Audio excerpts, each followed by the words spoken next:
Sejam todos muito bem-vindos a mais um vídeo aqui do canal. Nesse vídeo, nós vamos fazer um vídeo de reação, um react, a um trecho desse podcast aqui do Petri, que é um podcast legal, bacana. Vira e mexe, eu vejo cortes aqui dele, bastante honesto, bastante diversificado, né? Muito interessante, mas com certeza nem o Petri sabe medir a grandeza desse corte aqui, cara, porque ele foi muito importante. Eu acho que o que nós vamos discutir aqui hoje é um milagre do universo, um milagre do universo acadêmico, cara. É quase uma coisa que eu não esperava vir, por mais simples que seja, né? E antes de você acompanhar comigo aqui esse react, onde eu vou comentar aqui o vídeo, eu gostaria que você que não é inscrito no canal se inscrevesse, né? Não deixe de ativar o sino das notificações para ficar por dentro das nossas novidades, né? E claro, compartilhar esse conteúdo ajuda na difusão de uma ideia. E mais, se você quer ver uma notícia, ou se você quer que eu comente algum conteúdo, deixa aí o link desse conteúdo na descrição do vídeo e eu vou na sequência comentar, né? Claro, entrar na pauta e a gente discute ele em algum momento, né? Bom, vamos lá. Então, o que acontece aqui nesse podcast? Vocês vão se surpreender com o milagre que aconteceu. É um negócio espantoso até. Vou colocar aqui para rodar e eu vou pausando e aí vou descendo comentários, né? Vamos lá. Integralista? Tem algo de fascista? Como é que tu analisa esse período? Ele foi um movimento que foi inspirado, né? Porque assim, quando o Mussolini começa com as camisas negras, ele inspira muita gente na Europa. Na estética, né? Naquela estética aguerrida, de batalha, de perseguição. E ele influenciou até mesmo o Hitler no começo da carreira. Os integralistas também. Mas muita gente é influenciada pela estética fascista, mas depois não se torna fascista no sentido de como o fascismo italiano se tornou. Porque uma coisa foi o movimento, até 22. Depois, quando vira o regime, eles começam a tentar fazer uma ideologia fascista naquela síntese que eu falei. Meu Deus, cara, é um milagre isso, cara. Alguém do universo acadêmico, eu não sei qual é o nome desse senhor, ele não é integralista, nunca ouvi antes, tá certo? Então é um erro ter começado a gravar isso aqui sem ver o nome do cara. Mas é que isso não importa, cara. O que importa é a grande verdade que ele expôs aqui, né? Ele leu, cara. Meu Deus, um historiador brasileiro que leu. E ele leu, ele não está acusando os outros de fascista, segundo o dicionário de Zinoviev, onde fascista é todo aquele que luta contra a revolução do proletário, e portanto isso faz de todos os anticomunistas do mundo, sejam eles quais forem, o pai de família, o padre, o pastor, o padeiro, anticomunistas e portanto fascistas, né? Ele leu, ele conhece o que é o regime de Benito Mussolini, a iniciativa de Benito Mussolini, mais ainda, cara, olha que coisa fantástica, ele sabe que a questão estética que o fascismo imprimiu, ela antecedeu a própria formação da doutrina fascista. Quando Mussolini faz a marcha sobre Roma, etc., o fascismo ele só vai tentar um corpo doutrinário, um corpo ideológico depois. E aquela estética, né, ela era uma estética marqueteira de uma época muito apropriada àquele período.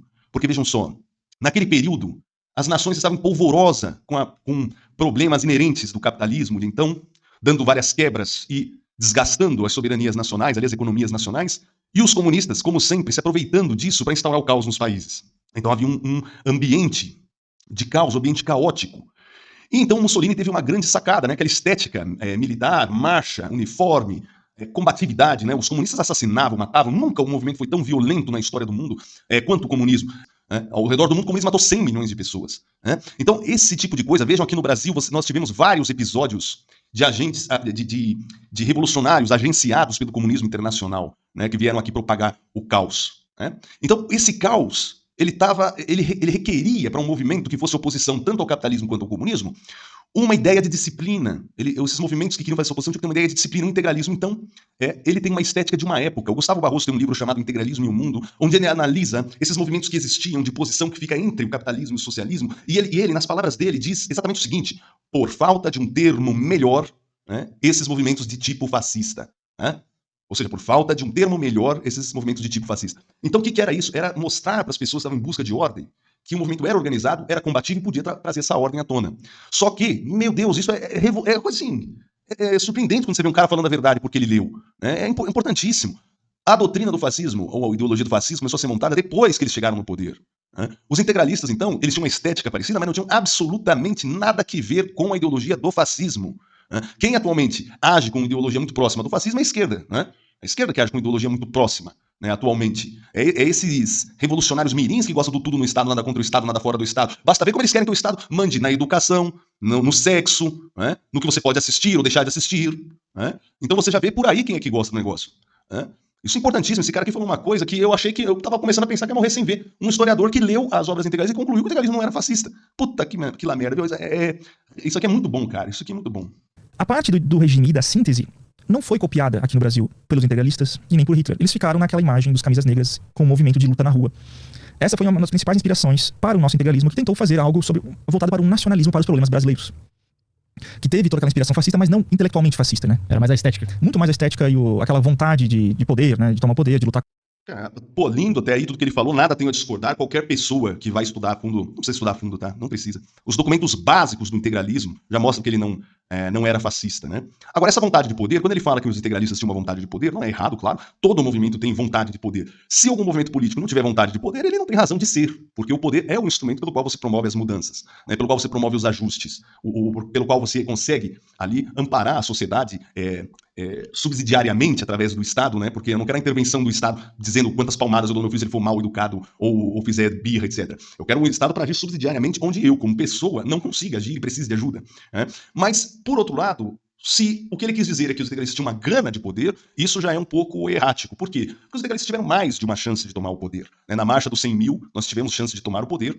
Na ocasião da invasão do Palácio da Guanabara, que passou para a história pela imprensa do Vargas, mancomunada com a imprensa, com as diretrizes socialistas do Comintern, né, passou como um integralista, né, uma tentativa de tomar o poder, mas não foi nada disso, né? Existem entrevistas aí com o general, agora não me vem o nome na cabeça, entrevistas no jornal, do general que assumiria a junta, caso os integralistas tivessem sido bem-sucedidos naquela iniciativa, que assumiria a junta que retornaria o país para a ordem democrática constitucional que havia sido rasgada, quebrada, dilacerada pelo tirano Getúlio Vargas, né? Então, aquele episódio da invasão do Palácio da Guanabara, que também o Vargas mentiu que defendeu o palácio com pistola em punho, um cagão desgramado, né? O Vargas, na verdade, ficou morrendo de medo no seu quartinho lá, sua filha encosta com a barriga no chão e pergunta, quem são vocês? E aí o integralista responde, somos integralistas, nem um fio de cabelo da sua cabeça e do presidente será tocado, nós somos cristãos, né? O medo do Vargas era que fossem comunistas e matassem ele, né?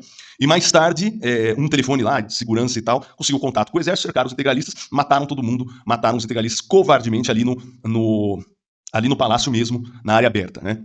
Bom, vejam, esse episódio não foi uma gana de poder, porque não era o Plínio Salgado que ia assumir o comando da nação. Não estavam só os integralistas ali, articulados para fazer aquela operação, mas também os liberais naquela época, principalmente do estado de São Paulo, o jornal, estavam junto com os integralistas. Só que de última hora, como sempre os liberais deram para trás, ficou só os integralistas que foram para cima, né? Porque já estava tudo pronto, tinha que ir para cima. Bom, aquele episódio, na realidade, é o que eu chamo de último episódio da Revolução de 1932, da Revolução Constitucionalista de 1932. Porque a ação integralista brasileira, parte da sua pujança como movimento político, deveu-se inerentemente à adesão daqueles que combateram, tanto por São Paulo como contra São Paulo, que perceberam que o Brasil precisava de um pensamento norteador, um pensamento acima de revoluções, quarteladas, etc. Né? Então, aqueles que lutaram contra São Paulo perceberam o engodo do senhor Getúlio, que mentiu para eles que a revolução se tratava de um movimento separatista, e os paulistas, percebendo que queriam, que o Vargas estava rasgando a Constituição pela qual eles lutaram, eles viam que era necessário, naquele momento, em 1938, impedir que o senhor Getúlio Vargas continuasse a rasgar a Constituição. Lembre-se, Miguel Reale, terceiro homem na hierarquia integralista, ele tinha combatido lá de São Paulo na Revolução de 1932. Né? Mas não só ele, muitos homens tinham combatido. Hoje o termo milícia é feio falar, né? Porque ele está ligado com o crime organizado. Né? Mas naquela época, milícias eram movimentos paramilitares que somavam-se na estratégia de segurança nacional do Exército, tanto que a camisa verde integralista foi aprovada pelo Ministério da Guerra. E a milícia integralista era, vamos dizer assim, aprovada pelo Ministério da Guerra. E ela foi constituída por soldados. Hoje nós temos aí grandes companheiros que se interessam profundamente pela história, pela memória da milícia integralista e fazem levantamentos, etc. Coisa bonita, né? No quesito da nossa tradição, da nossa história.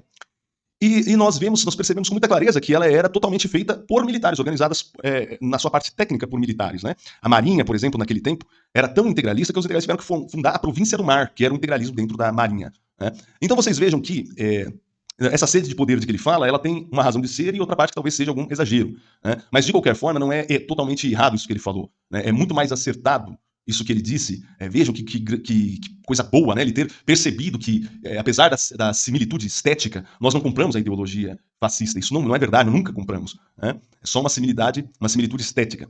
Mas é engraçado isso, né? Porque na boca dos nossos adversários, que são cópia literal do movimento comunista internacional, tanto na sua saudação do punho erguido, na sua bandeira, no seu símbolo da foice e do martelo, nos livros deles, que são só traduções dos livros de Lenin, Marx, Marcuse, etc. Eles falam que nós somos semelhantes e entendem isso como igualdade. Mas eles são iguais ao movimento assassino internacional. Nós temos essa semelhança estética, mas nossa bandeira é inédita, nossos livros são inéditos, nossa saudação não é igual. Né? Então, nós temos ineditismo. Eles sim são cópias, nós não. Contra os comunistas. Eles viam até mesmo o capital financeiro e os bancos, né, internacionais como uma ameaça ao nosso nacionalismo. Tem essa ideia mais, né? de poder, né, de tomar o poder, de lutar contra os comunistas. Eles viam até mesmo o capital financeiro e os bancos, né, internacionais como uma ameaça ao nosso nacionalismo. Tem essa ideia mais, né, de proteger o Brasil, assim. Mas acho que fica muito mais na estética do que realmente na substância histórica, assim. Então, como é que era o Anauê, né? Anauê, do Plínio Salgado, né, essa galera toda. Então era uma vontade, mas era uma vontade de proteger o Brasil dessas ameaças internacionais, ou dessa burguesia, tinha essas palavras? Tinha um sujeito chamado Gustavo Barroso, que era um integralista famoso, que ele escreveu um livro chamado Brasil, Colônia de Banqueiros. Que ele não queria banqueiros internacionais influenciando a política brasileira. Então eles viam que tem que ter a nossa soberania tem que ser protegida contra o capital estrangeiro, contra as influências estrangeiras, porque nós temos que decidir o nosso destino, na verdade, né? Puta, olha, eu vou te falar, cara. O rapaz realmente não é integralista, não o conheço, ele pode falar 200 merdaiadas por aí, mas quanto a isso, a honestidade dele precisa ser, assim, aplaudida, cara. Por que precisa ser aplaudida? Porque ele faz uma coisa muito extraordinária? Não, cara, ele não faz, mas ele leu, cara.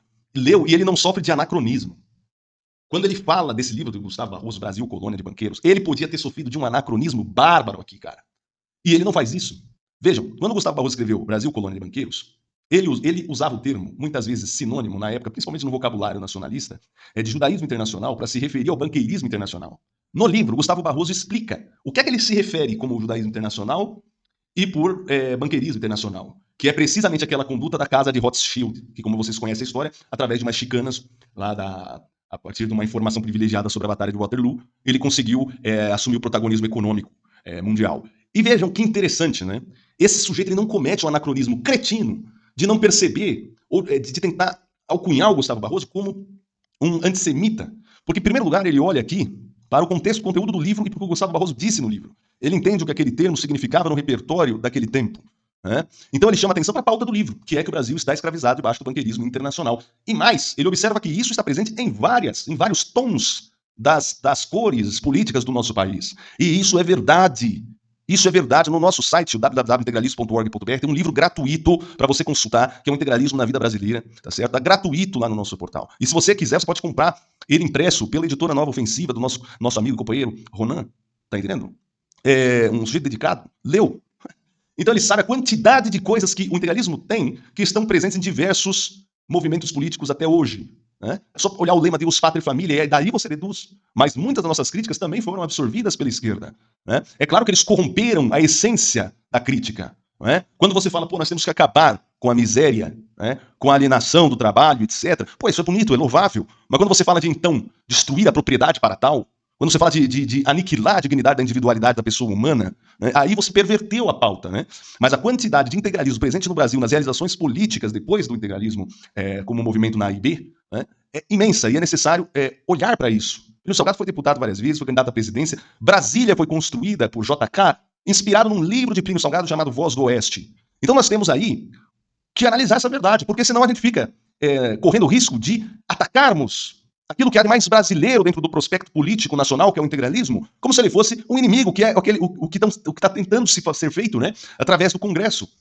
Né? Então nós precisamos ficar atento, porque o poder quer impedir o brasileiro de conhecer o integralismo autêntico. Esse sujeito aqui, eu sempre digo, um dia os historiadores vão falar a verdade, porque um dia as pessoas vão começar a ler, e a partir do momento que elas lerem os documentos básicos do fascismo italiano, de Benito Mussolini, e lerem os documentos integralistas, eles vão ver que não tem absolutamente nada a ver. Então vai ficar feio para o sujeito, mesmo que ele seja anti-integralista, vai ficar feio para ele dizer que é a mesma coisa. Eu lembro que quando eu ingressei no integralismo, tinha gente que dizia que nazismo e integralismo era a mesma coisa. Hoje se tornou ridículo dizer isso. Vai vir aí o livro do companheiro Vitor Barbuí, O Sigma contra a Suástica, com provas, né, textos absolutamente fundamentados, um historiador verdadeiro, que faz cair por terra definitivamente quem associa o integralismo ao nazismo. E vai vir outro também na sequência sobre o integralismo e o fascismo. Um dia, assim como hoje os historiadores de todas as matizes sabem que é ridículo dizer que o integralismo é uma cópia do nazismo, também vão concluir mais cedo ou mais tarde que é ridículo chamar o integralismo de cópia do fascismo. Né? Diferente desses pseudo-historiadores que a Globo chama de vez em quando, que são papagaios de pirata, que eles escrevem livros sobre o integralismo, que é ficção científica de má qualidade, de história não tem nada. Né? Então esse tipo de historiador vai ser desmascarado como cretinos que são. Né? Vamos seguir aqui. Uma ideia que é muito defendida até hoje, tanto por esquerdistas como os nossos comunistas, quanto por nossos antigos direitistas como Enéas Carneiro. Sim. Então parece que esse DNA integralista está em todo lugar hoje em dia no Brasil, na verdade, né? É uma confusão, né? Porque você fica tentando. Está mesmo, DNA integralista está em todas as partes. Às vezes eu converso com comunistas e eles me acham de direita. Né? Às vezes eu converso com o liberal e ele me acha de esquerda. De certa forma, isso mostra aí um equilíbrio entre a individualidade da pessoa, né, e a sua grandeza. Né, e a grandeza do comum, do bem comum, um equilíbrio entre essas forças, própria do integralismo, sem a menor contradição, que, por outro lado, se isolou. Uma parte na esquerda, outra parte na direita, criando essa dicotomia aparentemente intransponível, que é um atraso para o nosso país. A esquerda e a direita são atrasos do nosso país. Tentando rotular cada movimento como uma coisa ou outra, sempre alguma coisa vai escapar, né? É por isso que eu defendo que cada regime, cada movimento, ele é único no seu acontecimento histórico. Temos que criar termos para esses movimentos únicos, para não gerar confusão. Dizem que o Vargas era um regime fascista, o que não é verdade, porque ele não foi parecido com o regime italiano. Teve inspiração nas leis trabalhistas, no sindicalismo, mas foi muito mais voltado para o positivismo que Vargas era cria do republicanismo positivista da Rio Grande do Sul, de Júlio de Castilhos. Ele nunca foi um idealista filosófico. Então tem essa grande diferença que influencia também os rumos de cada regime. Então por isso que eu sou contra taxar todo mundo de fascista. Parece uma batata quente, né? O fascismo e o nazismo. Cada um tem que jogar pro outro. O cara fala, não, você é porque tem isso aqui que aconteceu no nazismo e na coisa que você defende. Pois é. Aí joga batata. Aí o cara fala, não, mas tem essa outra coisa que você defende, que o nazismo também defendeu. Aí joga batata. Fica todo mundo jogando essa batata, né, um pro outro. E isso, na verdade, cria muitos problemas, porque olha só, ao invés de ficarmos atentos para essa emergência de grupos neonazistas ali que está tendo, principalmente aqui no Sul, nós estamos taxando uns aos outros na internet de nazistas sem nem saber do que estamos falando. Isso é um grande desserviço, eu acho, para nossa inteligência brasileira. Cara, outra coisa que o cara observa que é fenomenal, cara. Comparar o integralismo ao nazismo, ao fascismo, não é só ignorar a verdadeira história e, portanto, torná-lo incompreensível e torná-lo nebuloso aos olhos de quem estuda todo um período histórico. Porque se um integralismo fosse uma cópia destas merdas, simplesmente não teria razão de ter sido tão grande, porque o nosso povo miscigenado, né, cristão como era, ia fazer adesão a essas merdas? Não ia. Então se torna nebuloso como aquela coisa existiu, e as pessoas vão, pô, será que meu parente foi integralista? Ele é um imbecil, um retardado? Ele era um imbecil, um retardado fazer adesão de uma merda dessa? E enquanto os caras combatem, fingem combater o integralismo, na verdade combatem um espantalho que eles montaram, os neonazis estão lá, estão na deles, estão crescendo. Eu não sei se estão crescendo, sinceramente. Eu tenho um vídeo aqui no canal há bastante tempo que eu mostro, que eu falo sobre o neonazismo. Ele tá armazenado para ser lançado. Como eu lanço pouco vídeo, ele está meio que na reserva. Eu mostro como o movimento neonazista é muito diferente do nazismo histórico e como eles têm uma atração inerente pela morte, né, que os faz, ao invés de se embrenharem na política, usando de meios ardilosos e nebulosos para assumir o poder, como, por exemplo, subverter o judiciário, atacar adversários políticos e prendê-los, né? Tenho certeza que ninguém entendeu a referência. Que é o que nazistas fariam, né? Eles estão lá assassinando, pulando dentro de escola para matar inocente. Por quê? Porque aquilo que eles sofrem é de uma perversão sexual. Eles têm uma atração exótica pelo nazismo. Olha que coisa bizarra. E não é uma atração política. Para eles o nazismo não é uma atração não é um atrativo político, não é um prospecto político. É meramente um fetiche. Né? E isso ninguém fala. Só que isso é uma coisa profundamente ligada a uma crise de personalidade, a um transtorno de personalidade, que eu acho muito mais ligado à ideologia de gênero e essas crises de identidade que ela fomenta, do que propriamente a jogo de videogame, né? Então precisa ser visto isso. Só que isso que ele fala é muito interessante, né? Que ninguém sabe o que é o fascismo e fala-se tanto do fascismo. Ninguém sabe o que é o nazismo e fala-se tanto do nazismo. Né? Foi um integralista que proibiu o livro Mein Kampf, né? O livro de Hitler no Brasil, o Minha Luta, o ministro da Justiça Alfredo Buzaide, integralista. Só que eu tenho minhas dúvidas se vale a pena tu proibir um livro, porque eu acho que pensamento se combate com pensamento, mas daí você tem que conhecer o pensamento. O que esses canalhas pseudo-historiadores fazem é criar falsos movimentos. Né? Eu tô lendo ali um livro do C.S. Lewis, que eu gosto muito desse autor, chamado Cristianismo Puro, né? Em um determinado momento ele fala, porra, é quase um escânio, assim, o cara montar um espantalho da fé, que é um espantalho infantil da fé, e bater nela como se ele estivesse batendo na religião. Oh, que grande cara ele é, não? A mesma coisa acontece com o integralismo. Monta-se o espantalho, bate-se nele e acham que estão batendo no integralismo. Não, pô, tu tá batendo num caricato movimento fascista que só existe na sua cabeça. Tá entendendo? Muito bom isso que ele fala. Olha, não sei o que mais ele fala, não sei da orientação inerente desse sujeito, mas muito honesto. E é por isso que eu comecei a trazer esse estudo mais pro meu YouTube também. O meu intento é educar as pessoas. Que nem tem aquele livro Arte da Guerra. Eu não vou fazer coach, que é muito usado pro coach hoje em dia. Mas qual é a primeira lição? Conhece teu inimigo como tu conhece a si mesmo. Se eu sou um antifascista, se eu sou um antinazista, então eu tenho que saber com quem eu estou lutando. Eu tenho que saber por que o neofascismo e o neonazismo são o que são nas raízes históricas, porque eles chegaram onde estão. E para isso eu tenho que conhecer o pensamento de Hitler, o pensamento nacional socialista e o pensamento fascista. Porque é muito estranho, muita gente se diz antifascista e não consegue citar o nome de um intelectual fascista. Então tu sabe lutar? Sabe com que? Não só se diz antifascista, mas como compra o método da violência de Sorel, né? Age através desse método do terror, né? E se acha, olha que estupidez, ele está muito mais ligado a uma certa tradição de violência que era inerente ali do fascismo, do que ligado propriamente a Proudhon, a Bakunin, essa galera. Né? Eles têm muito mais de fascista, né, do que eles supõem. Eles copiam muito, eu não vou dizer que eles são fascistas na doutrina, mas eles são fascistas no método. Né? O fascismo pode abdicar do método, né, e manter só a doutrina. Eles não, eles talvez não tenham a doutrina, embora eles tenham muitas coisas semelhantes, mesmo. Eu não acho que o fascismo é de esquerda, não acho que o nazismo é de esquerda. A única grande questão é a seguinte: essas caricaturas que esses caras vivem, esses avatares que eles vivem pensando que serve alguma coisa, elas têm muito disso, né? O cara ele é contra o fascismo, mas ele não sabe o nome de um intelectual fascista. Ele não sabe o que pregam aqueles que ele acha que é ligado historicamente, né? Proudhon, Bakunin, etc. Mas ele está muito mais ligado, metodologicamente, àquele inimigo que ele acha que combate. Olha que loucura. né? Isso aí eu vejo constantemente. Esse cara tem toda a razão. Contra quem você está lutando? É meio estranho isso. Mas na dúvida chama o colega, um cidadão ali de fascista, né? Assim, É mais fácil despejar num outro cara, né? Como arma retórica é muito útil, na verdade. Exato. Justamente, essa arma retórica, né, de chamar o outro de fascista, é o seguinte. Essa lei, essa PL que eu comento aqui no canal, dá uma procurada, que quer criminalizar o fascismo, quer, na verdade, para dar uma ferramenta jurídica à esquerda, que é a mesma esquerda que falou na última eleição que a bandeira do Brasil é fascista. É a mesma esquerda que chama o pai de família, o padre, o pastor, a Bíblia de fascista.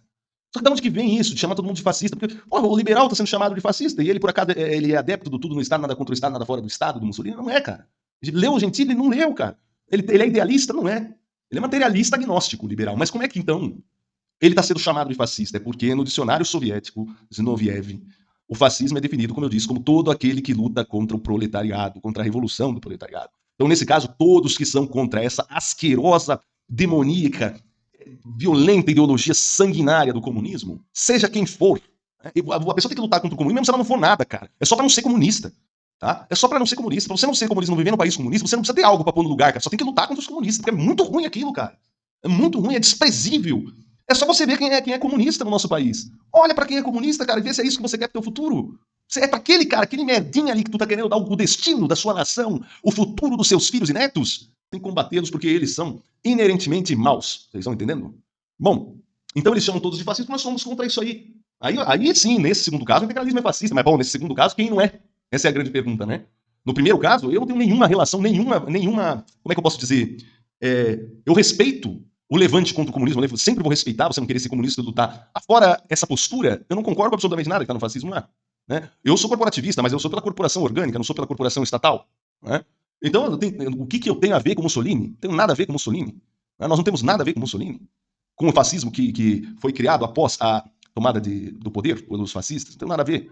Agora, o que toda a sociedade brasileira tem a ver com o fascismo do Zinoviev é que ninguém aqui quer que o comunismo se torne a orientação dos nossos sucessivos governos ou do governo único que se estabelecerá para sempre, arrasando com a nossa propriedade, nossos negócios, nossa economia, nossa liberdade, nosso direito de ir e vir, tá certo? Então, pessoal, esse foi o vídeo de hoje. Fico muito feliz que você acompanhou até aqui. Deixa o seu like, o seu comentário. Nos siga aqui no YouTube para que a gente continue fazendo conteúdo aí para vocês. Quanto mais likes aí vocês derem, quanto mais vocês compartilharem, mais ânimo, mais tempo a gente pode empenhar nessa tarefa aqui. Então é importante, tá? Agradeço a vocês, companheiros do Brasil inteiro, pelo carinho que sempre demonstram aqui com essa iniciativa, tá certo? E peço que vocês deixem aí nos comentários, então, o que vocês gostariam de ver comentado, tá certo? Pelo bem do Brasil, Anauê!